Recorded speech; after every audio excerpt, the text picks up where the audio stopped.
this aluminum hot and rocks don't do anything. Hope be down. Shit does happen. My ass fell in, broke all my rods. What was your name, buddy? James. You mind if I use this in my YouTube video? James's first day out here. Saved my ass. Pre-fishing. What was your name? Peyton. Peyton and James. Learning to save kayakers. So now my problem is going to be I got to lift the ass of this kayak up because it's fully submerged. And then I'm good to go. Broke my flag. Broke about 9 rods. Reels are somewhere down here. If you're at Lake Millerton, off this main point, there's about $2,000 worth of rods and reels down here for you. Come out here and find them. Stay tuned. Hey guys, what's going on? So today I'm pre-fishing for a tournament I got going on this weekend at Millerton Lake. It's a lake I've never even heard of. It's way down, it's past Fresno, east a little bit. It's kind of in the foothills. But it's a gorgeous lake. Dingy water, very similar to Folsom conditions, minus the debris on the water, so don't have to worry about any damage. But water temps here, they're about the same, 50 degrees, 51, probably mid-50s in the coves. So it's going to be very similar patterns to what I was running at Folsom Lake. I got on the water a little bit late. It's 9:43, so 9:45 right now. I'm going to fish until 4. And then we're going to do a little camping action. I might show you guys a little bit of what we do when we camp. And yeah, maybe a little BSing by the campfire later. Who knows? Might get crazy. So stick around. We're going to get on them today, though. I feel good about today. So be sure to like the video and subscribe to the channel, guys. Thank you. I appreciate you all for watching.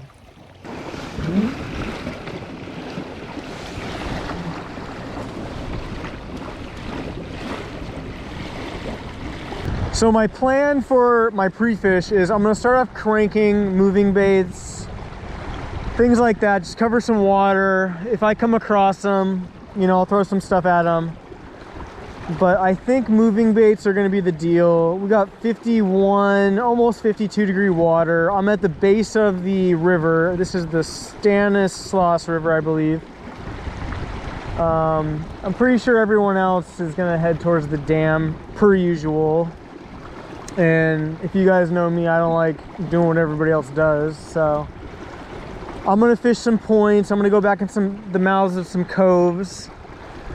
And really it's all about determining where I catch my first fish at. Because if I'm catching my first fish in, 15, 20 feet of water, that's the depth I'm going to target. So I just need to catch a fish to kind of know where these guys are hanging out at.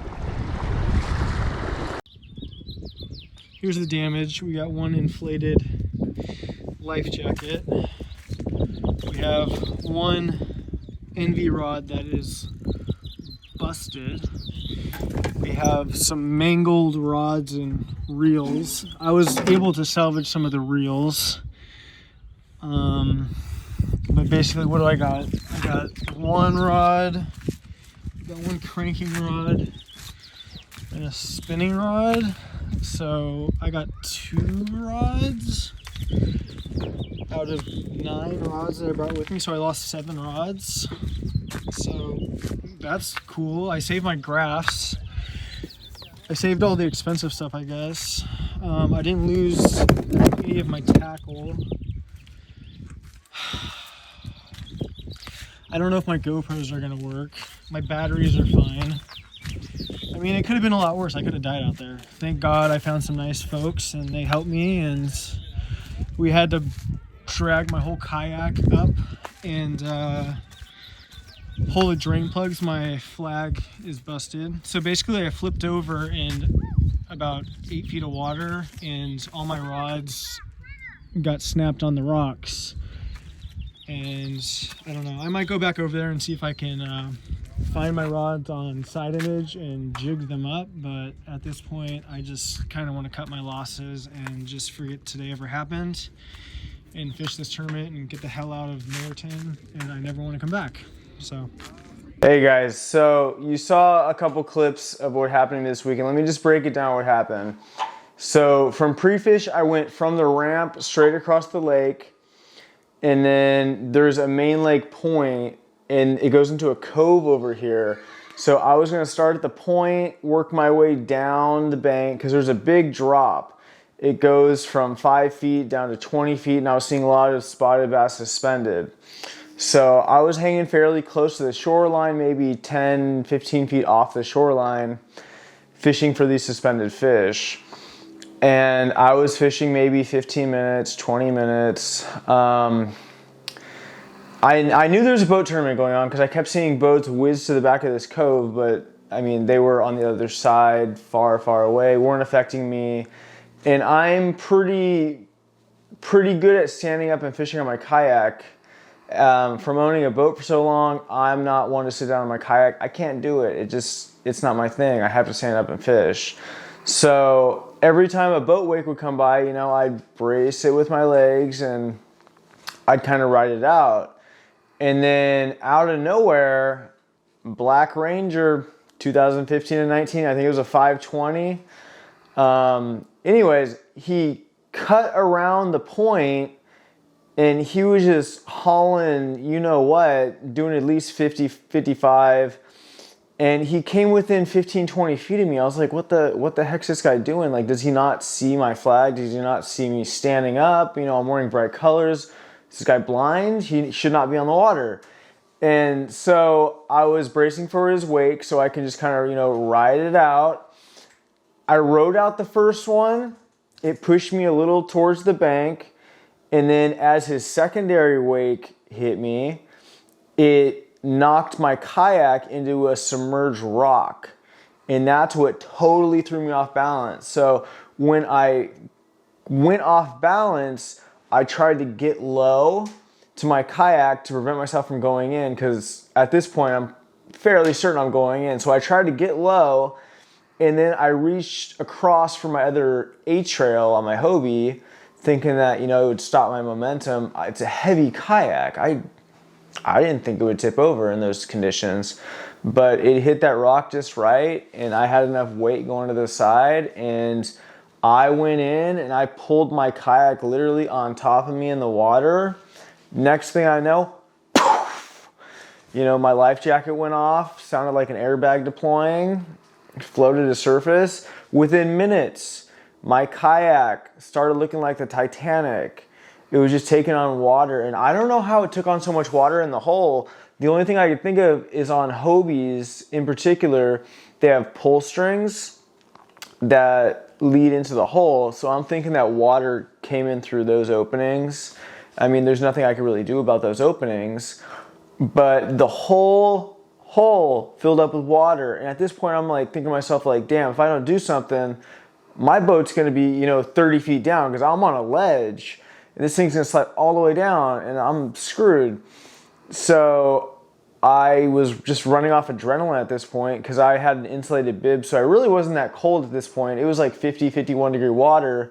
So I reached over and, I mean, it took me quite a while to pull this thing over because I have so much on my kayak. You know, I got 3 batteries, I got the crate, I have electronics, I had all this stuff on my kayak. My Torpedo, which was super awkward because, you know, so it took me a minute to get it upright, and then once it's upright, it was so full of water, the butt was sinking down, so only the nose was sticking up. So I'm like, I have no idea what to do.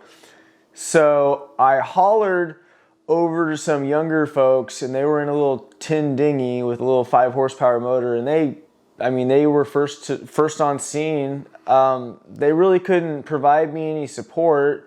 The guy hopped onto it's a steep bank. It was like a 45 degree, maybe more granite rock, loose granite rock, gravel. And I knew in my head that I had to get my kayak onto shore, not only the nose, but I had to get the butt of this thing out of the water so I could release the drain plug. So at this point, I realized this kid means well, but it's going to take more manpower. Like, we can't do this alone. This thing is like 500 to 600 pounds.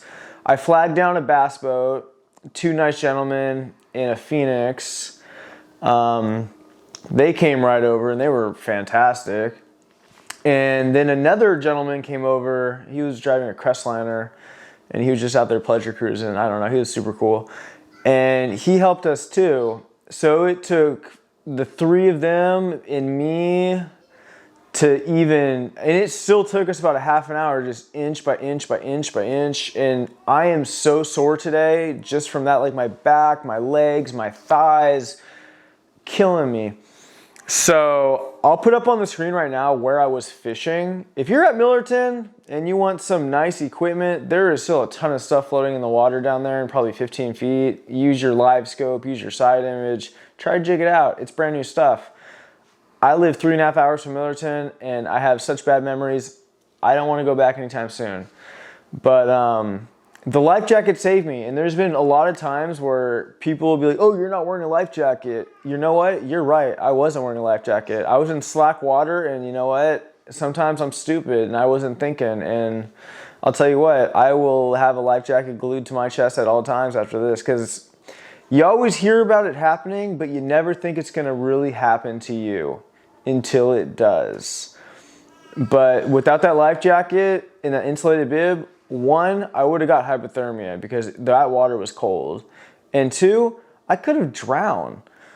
I mean, who cares about the rods and the reels and the kayak? I could have died out there. Like, that's a big deal.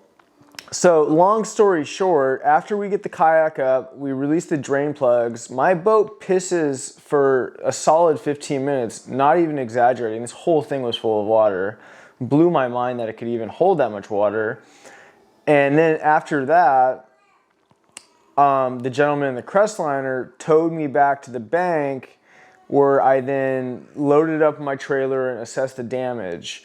So the damage is as follows. I lost 7 rods, 7 reels. I probably need a brand new GT56 transducer from Garmin because mine looks like it got dragged behind a truck through a gravel road. And I have some really, really nasty rashes on the bottom of my kayak. I don't know what I'm gonna do. I might get like some gator tape, you know, like gator tape stuff for like boat keels. I think they make it for kayaks. I don't know, but I gotta do something because my boat's looking rough now on the bottom and it's kind of concerning to me. I'm gonna keep this short and sweet though. If you're not already, please like the video, subscribe to the channel. And we did good. I mean, we did good at the tournament, despite everything. I used 1 rod all day. You know, I used 2 different baits all day. I couldn't go far because, you know, I was pedaling my 360 drive, but we did good. We got, I'm not gonna spoil anything for you guys, but check out the next video after this. Like, we killed it. For under the circumstances, anybody else probably would have packed up, cut their losses, went home. Nope. We stuck it out because I knew in my head that if I did not fish the next day, I was going to regret it, and it was going to be something I was going to think about for months to come, and I was always going to have that, you know what if I would have just stuck it out and fished that tournament? You know, the odds are stacked against me, but what if? I'm a huge fan of comeback stories. I love underdogs, and that was like the ultimate underdog story for me. So I had to stick it out. There was no options. You know, I went with a buddy. I wasn't going to drag him home and say, hey, dude, we're cutting this trip short. We're not fishing this thing. I just lost everything. We're skedaddling. No. So we fished it. We killed it. Check out the next video and find out how I did, how he did. I'll post the full results.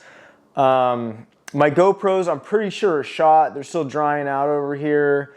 So I got some footage on my phone mixed with some footage I got off my buddy's GoPro for the next video. And hopefully my GoPros are good for the next tournament. If not, we're going to have to replace them along with 7 rods and 7 reels, baby. All right, guys, until next time, thank you for watching. Stay safe on the water. Wear your life jackets.